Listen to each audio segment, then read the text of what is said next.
우리가 성경을 볼 때에 어떤 사람들은 그 성경 말씀을 통해서 은혜를 받고 평안을 누리고 그 속에서 생명과 지혜를 발견합니다. 말씀과 동행하는 풍성한 행복한 삶을 누립니다.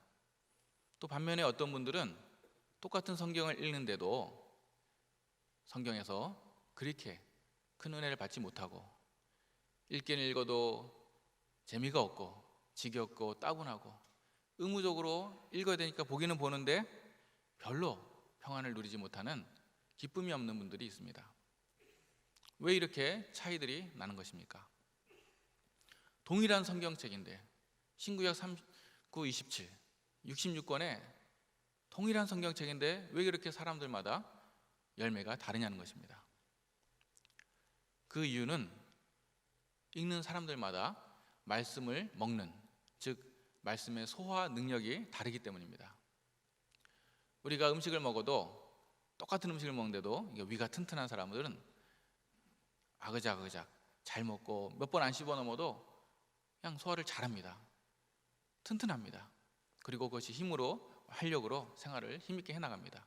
그런데 똑같은 음식을 먹어도 어떤 사람들은 소화불량에 걸려가지고 겨우겨우 소화제를 먹어야지 소화하고 이제 그렇게 연약한 사람들도 있습니다. 이처럼 동일한 것이지만 사람에 따라 다르다는 것입니다. 성경은 보물창고와 같습니다. 이 하나님의 말씀은 무한한, 영원한 마치 금맥과 같고 광산과 같습니다. 이 똑같은 금맥에도 어떤 사람들은 열심히 또 금맥을 잘 찾습니다. 그래서 부자가 되죠. 하지만 아무리 낑낑대고 이랬어도 어떤 광부들은 금맥을 잘 못 찾고 그냥 헛도는 사람들이 있습니다. 오늘은 하나님의 이 성경 말씀, 이 귀한 만복의 근원 되신 이 성경 말씀을 어떻게 우리가 은혜롭게 먹고 누릴 것인가? 이 성경이 영혼의 양식이죠. 그러니까 말씀, 양식, 식사법에 대해서, 성경을 먹는 식사법에 대해서 나누려고 합니다. 신학교에 가면은 어려운 성경 해석학을 배웁니다. 주석, 요즘에는 이제 석의라 그럽니다. 구약 석의, 신약 석의. 그래서 성경을 깊이 있게 해석하는 걸 배우는데, 근데 지금은 그것이 아니라 누구든지 농부이든 광부이든 심지어는 어린아이조차라도 하나님의 말씀을 통해서 매일매일 내가 주님을 만나고 그곳에서 내가 오늘 삶을 살아갈 힘과 능력과 은혜를 받고 먹고 누리는 그 원리를, 방법을 나누려고 합니다. 그래서 오늘 말씀대로 이 율법책을 내 입에서 떠나지 말게 하며 그것을 묵상하여 그 안에 기록된 대로 다 지켜 행하라. 그래야면 내 길이 평탄하게 될 것이며 내가 형통하리라. 이렇게 말씀과 동행하는 복된 삶이 되시기를 주님의 이름으로 축원합니다. 이 방법들은 제가 창안한 것이 아니라 먼저 믿는 우리 믿음의 경건한 성진들이 실천하고 또 그렇게 누렸던 그 원리들을 가장 기본이 되지만 가장 중요한 것들을, 뿌리와 같은 것을 다시 나누는 것입니다. 첫째로 성경은 믿음으로 읽어야 합니다. 너무너무 중요한 성경 말씀을 대하는 제1원리죠. 하나님의 말씀은 진리이고 사실이다. 정말 살아서 움직이는, 오늘도 역사하시는, 그대로 성취되는 살아계신 말씀으로 믿어야 되는 것입니다. 그렇지 않으면 창세기 1장 1절부터 태초에 하나님이 천지를 창조하시니라, 여기서부터 걸려 넘어집니다. 그리고 예수님의 동전녀 탄생이라든지 또 십자가를 지시고 죽으셨다가 3일 만에 부활하셨다든지 지금도 수많은 성경의 언약들과 약속들, 기도의 응답들, 그리고 다시 오셔서 세상을 심판하시는 그 종말의 심판까지 믿지 않으면 이것은 아무 소용이 없고 쓸모없는 것입니다. 아무리 좋은 진리와 사실도 그 사람이 믿고 받아들이지 않으면 아무 효용이 없는 것입니다. 여기 두 어린아이가 있습니다. 누가 진짜 참 믿음인지 한번 분별해 보시기 바랍니다. 첫 번째 아이입니다. 이 아이가 주일학교를, 요즘에 이제 교회학교라 그러죠, 다녀왔습니다. 갔다 오니까 엄마가 물었습니다. 얘야, 오늘 교회학교에서 뭘 배웠니?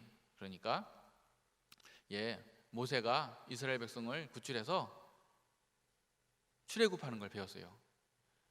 그래? 그 다음에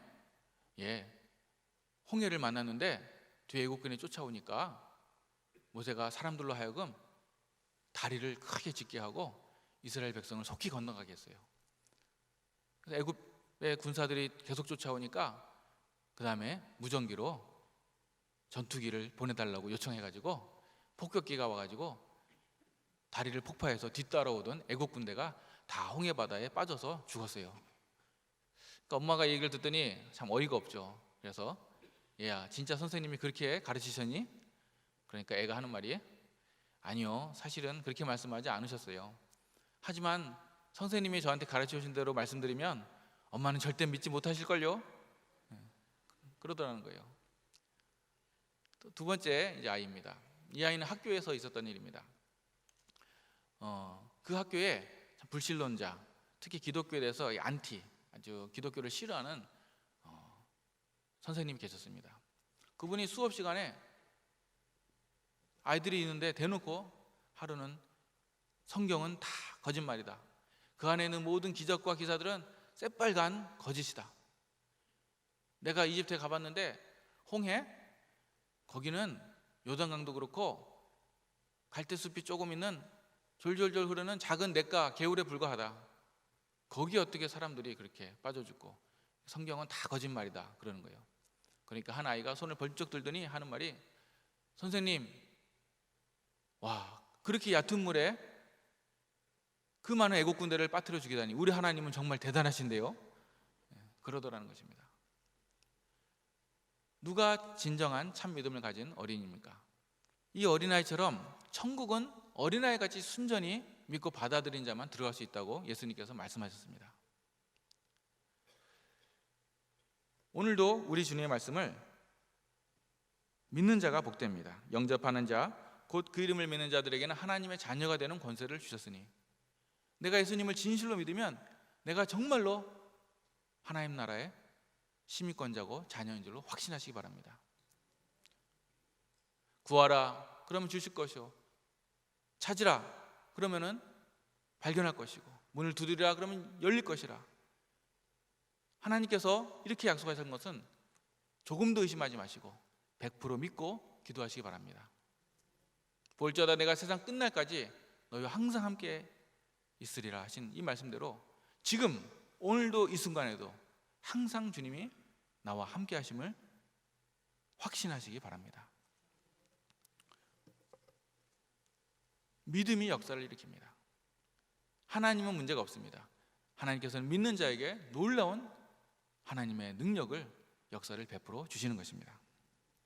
바라기는 저와 우리 모두가 이렇게 조금도 의심하지 않고 100% 주님을 믿고 신뢰하고 따르는 복된 성도들 되시길 주님의 이름으로 축원합니다.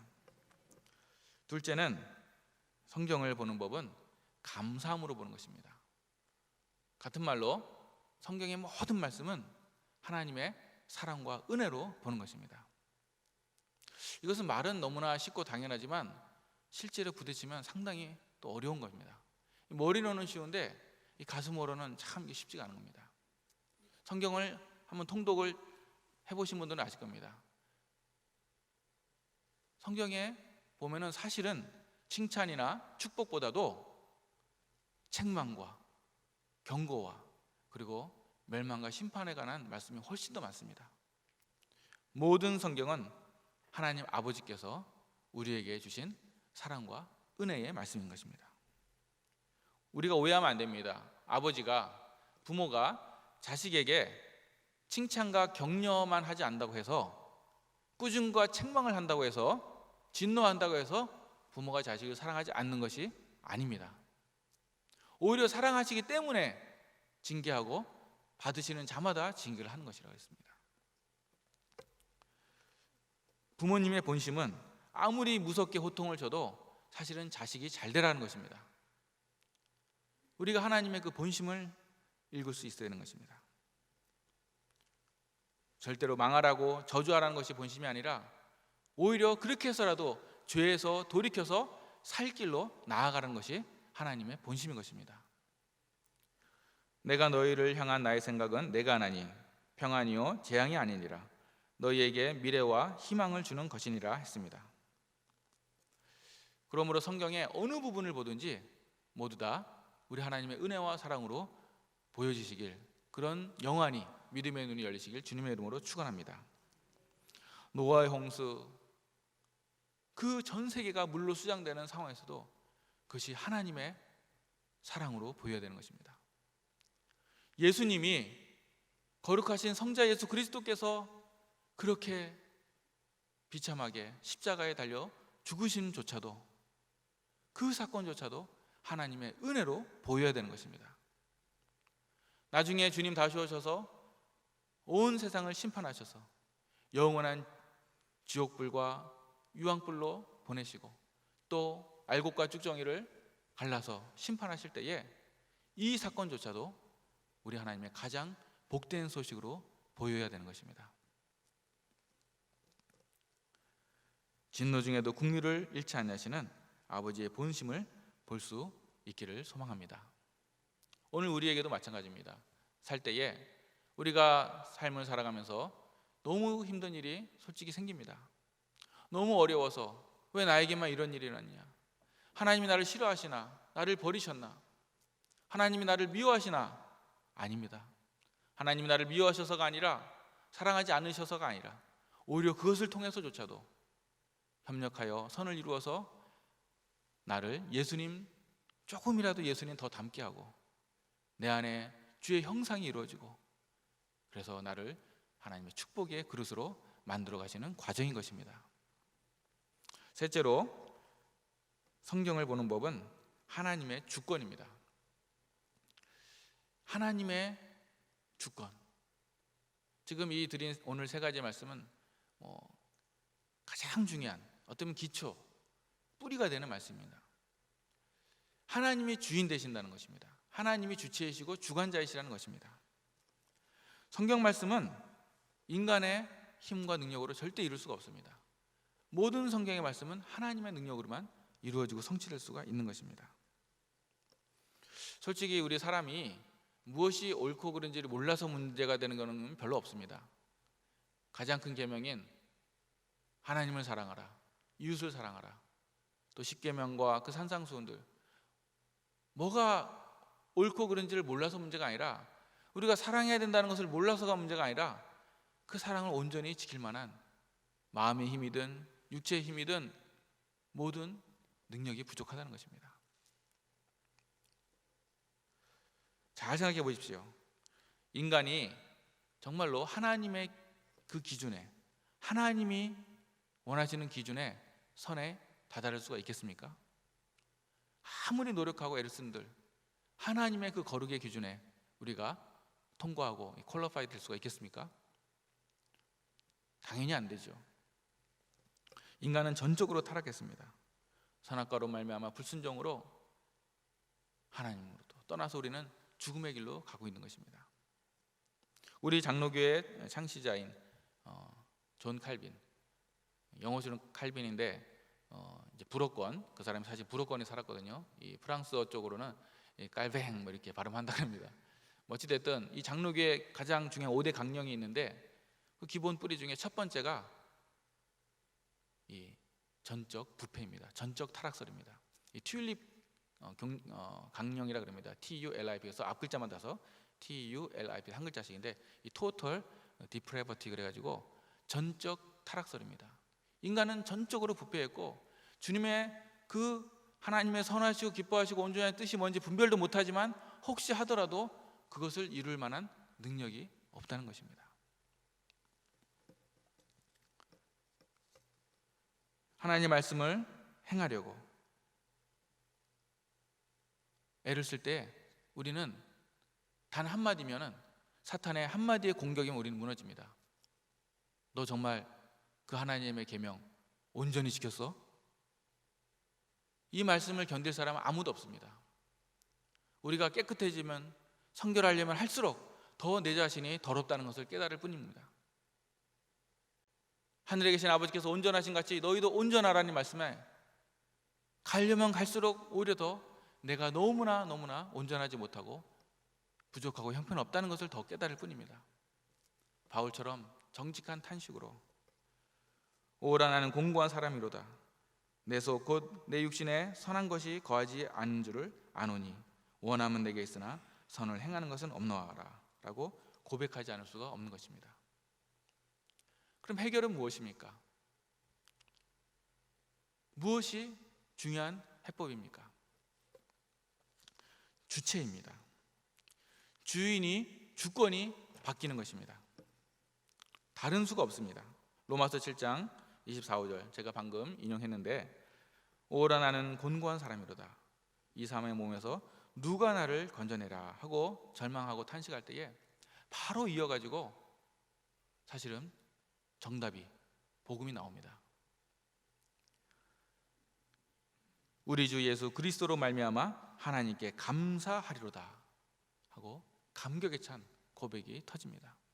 잘 보십시오. 누가 건져내랴 하고 탄식했고 우리 주 예수 그리스도가입니다. 여기에 어떤 내가 무엇을 해야 되냐, 도대체 내가 어떻게 해야 되느냐 이 문제가 방법이 아닙니다. 누가 하느냐가 중요한 것입니다. 중요한 것은 주어입니다.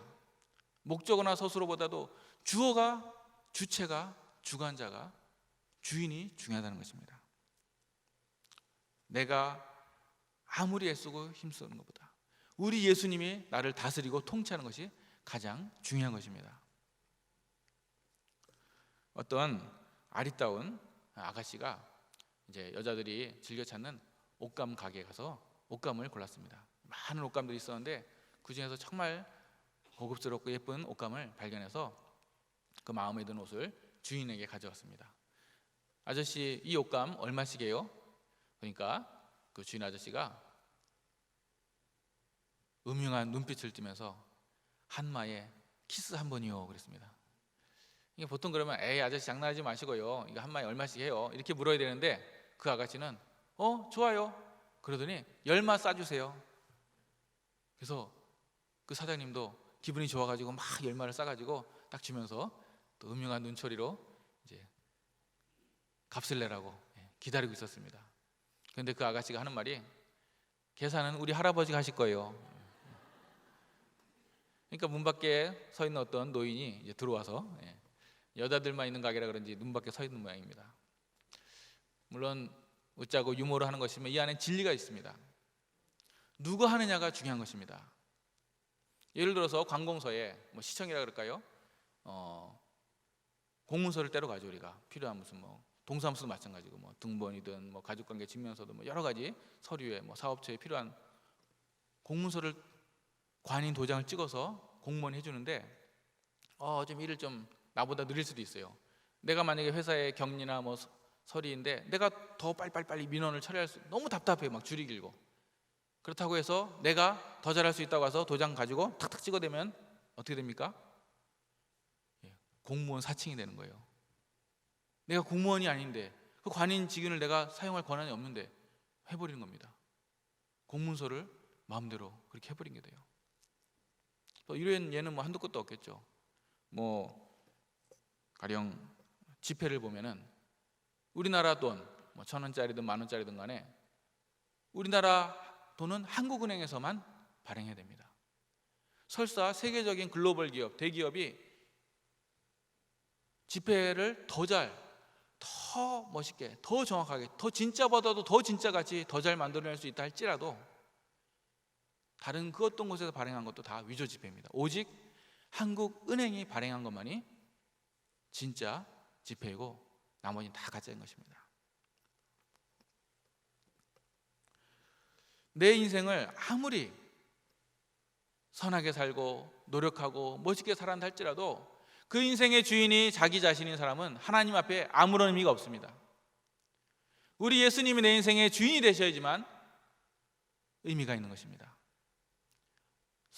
집을 세우는 자의 수고가 여호와께서 세우지 않으면 헛되다 그랬습니다. 가정만 그렇습니까? 학교든 회사든 사업처든 그 어떤 일상이든 간에, 심지어는 교회도, 교회 말로 더 주님께서 말씀하시고 주님이 주관하시고 주님께서 주도하셔야지, 우리 인간이 아무리 많은 일을 사역을 벌리고 한다 할지라도 주님이 시키지도 않았고 주님이 주인 되지 않으시면 다 헛된 것입니다. 그러므로 하나님의 말씀을 대할 때에 사모하고 열심히 있는 것도 좋지만 은혜를 받거든요. 평안을 누리거든요. 능력이 임하거든요. 그럴 때에 하나님의 자리, 주인의 자리를 꿰차는 그런 큰 우를 범하면 절대로 안 되는 것입니다. 은혜가 오니까, 능력이 임하니까 정말로 뭔가 충만해지고 올라갈 때 그때 더 조심해야 되는 것입니다. 그때 내 자아가 살아나는 그때에 사단의 공격에, 그 화살에 격추되는 것입니다. 바라기는 늘 주객의 자리, 나의 자리, 종의 자리를 지키기를 축원합니다. 예루살렘을 입성할 때에 호산나 호산나 하면서 그 환호와 군중들의 그 열광 속에서도 나귀는 계속해서 주님을 태우고 겸손히 주님을 태우고 간 것처럼 내 자리를 이탈하지 말고 나는 어디까지나 종이다, 주님이 주인이시다, 이런 겸손한 자세로 성경을 대하고 삶을 사시기를 주님의 이름으로 축원합니다. 같은 말로 아무리 크고 어려운 말씀에 대해서도 우리가 절망할 필요가 없습니다. 왜냐하면 하나님께서 주도적으로 책임지시고 말씀을 성취하시기 때문입니다. 그러니까 신앙인은 아무리 쉬워 보이고 내 힘으로 그냥 해도 되는 일 같아도 주님을 의지하면서 주님 없이 할 수 없다는 고백을 해야 됩니다. 반대로 아무리 내 힘으로는 죽었다 깨어나도 될 수 없는 일도 하나님 말씀이, 하나님의 뜻이 분명하다면 걱정할 필요가 없습니다. 그저 순종하면 되는 것입니다. 왜냐하면 주님께서 말씀하실 때, 하나님이 말씀하실 때는 그냥 도덕적으로 그냥 옳고 그른 정도의 수준이 아닙니다. 하나님 말씀하실 때는 반드시 그 말씀을 이루실 능력도 함께 베풀어 주시기 때문입니다. 그래서 구약에서도 참 선지자, 거짓 선지자를 구별하는 방법 뭐냐? 복잡하지 않습니다. 그 말을 선포한 것이 효험이 있느냐는 것입니다. 그 예언이 예루살렘이 물러준다든지 또는 여리고성이 무너진다든지 이 예언이 성취가 되느냐 안 되느냐에 따라서 참 선지자냐 아니면 거짓 선지자는 잡아 죽이라 그랬죠. 우리 하나님께서 그것이 참으로 하나님부터 나왔으면 반드시 사람이 막을 수 없고 반드시 이루어지는 줄 믿으시기 바랍니다. 잘 보면요, 다 그래요. 다 하나님이 역사하시는 겁니다. 구원도, 천지 창조부터 구원도, 그리고 지금도 우리를 인도하시고 섭리하시고 응답하시고 축복해 주시고, 그리고 최후의 심판까지도 다 하나님이 하시는 거지 우리 인간이 할 수 있는 일은 사실은 아무것도 없습니다. 내가 전도 열심히 한다고 해서 내가 어떻게 지옥 갈 사람을 천국으로, 내가 그 사람의 죄를 없앨 수가 없죠. 하나님이 하시는 것입니다. 그저 우리는 우리가 할 부분, 주님이 명하신 순종할 부분만 하면 됩니다. 마치 마리아처럼, 마리아가 처녀인데 수태고지를 받았습니다. 너가 처녀지만 아들을 낳으리라. 이거 도저히 어떻게 내가 할 영역이 아니에요. 그래도 주의 뜻대로 되리이다 하고 믿고 받아들인 겁니다. 이게 마리아의 신앙입니다. 가나안 혼인잔치에서도 그저 예수님께 사정을 얘기하고 그가 무엇을 얘기하든 그대로 그냥 따르라는 겁니다. 베드로도 베드로의 그 어부의 경력으로 베테랑이고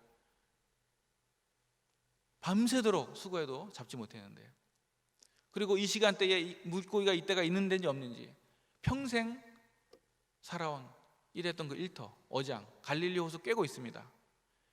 이 시간에 이 지역에 도저히 그물을 던질 때가 아닌데도 내 경험에 반하지만 주님 말씀에 의지하여 그물을 던지니다 했을 때에 그물이 찢어 넘치게 잡히는 하나님의 역사를 맛보는 것입니다. 우리 인간이 하는 것은 그물을 던지라는 것에, 우편을 던지라는 것까지입니다. 물 항아리에 물을 채우라는 것뿐입니다. 그러면 포도주로 변하든지 고기가 잡히게 하는 것은 우리 하나님이 책임져 주시는 것입니다. 이렇게 우리는 능력이 없어도, 아무리 능력이 없어도 사람으로는 불가능하나 우리 하나님으로는 다 가능하고 좋으신 하나님께서 넘치도록 충만하게 역사해 주시는 것입니다. 이러한 좋은 주님을 믿고 즐겨 순종하는 저와 우리 모두가 되시기를 간절히 소원합니다. 순종이 축복의 지름길입니다. 뉴욕에 옛날에 실제로 있었던 일입니다. 한 레스토랑에서 있었던 일인데, 이 레스토랑에는 주변에 이제 나이가 지긋한 손님들이 많이 오는 그러한 가게였습니다. 근데 하루는 어떤 노신사가 오더니 감자튀김을 주문했습니다. 그래서 감자를 튀겨서 내주니까 너무 두껍다고 좀 썰어가지고 다시 튀겨달라는 겁니다. 그래서 감자를 썰어가지고 다시 튀겨서 줬습니다. 근데 이 주방장은 평상시에 원래 성격이 그렇게 고분고분한 스타일이 아니었습니다. 그래가지고 까칠한 손님들이 오면은 손님들하고 자주 말다툼을 일으키고 싸웠습니다. 그래서 가게 주인인 사장님은 이 주방장한테 늘 손님은 왕이다, 손님은 왕이다, 싸우지 말고 다투지 말고 손님이 원하는 대로 다 해주라고, 원하는 대로 해주라고 이렇게 계속 강조를 해왔습니다. 근데 이 노신사가 감자를 받고 그래도 두껍다고 더 얇게 잘라서 튀겨달라고, 그래서 다시 가져가서 또 반으로 또 쪼개가지고 다시 튀겨서 내줬습니다. 그래도 여전히 두껍다고 몇 번을 시키는 것입니다. 주방장이 울그락불그락 막 혈기가 터지려고 직전입니다. 그때에 주인이, 그 사장님이 옆구리를 쿡 찌르면서 손님은 왕이야, 손님은 왕이야, 무조건 따라줘, 해달라는 대로 다 해줘. 겨우겨우 참고 그냥 더 이상 자를 수 없을 정도로 얇게 슬라이스로 감자를 잘라다가 튀겨서 내줬습니다. 그러니까 그 할아버지가 아주 맛있게, 너무너무 맛있게 잘 먹었습니다. 옆에서 그 모습을 본 다른 할머니, 할아버지들도 너무 이것이 먹기 편하고 좋으니까 나도 저렇게 해주시오, 나도 저렇게 해주시오 그래가지고 포테이토 칩이 이 세상에 태어나게 됐습니다. 이것은 뭐 감자 유머가 아니라 실제로 있었던 일입니다.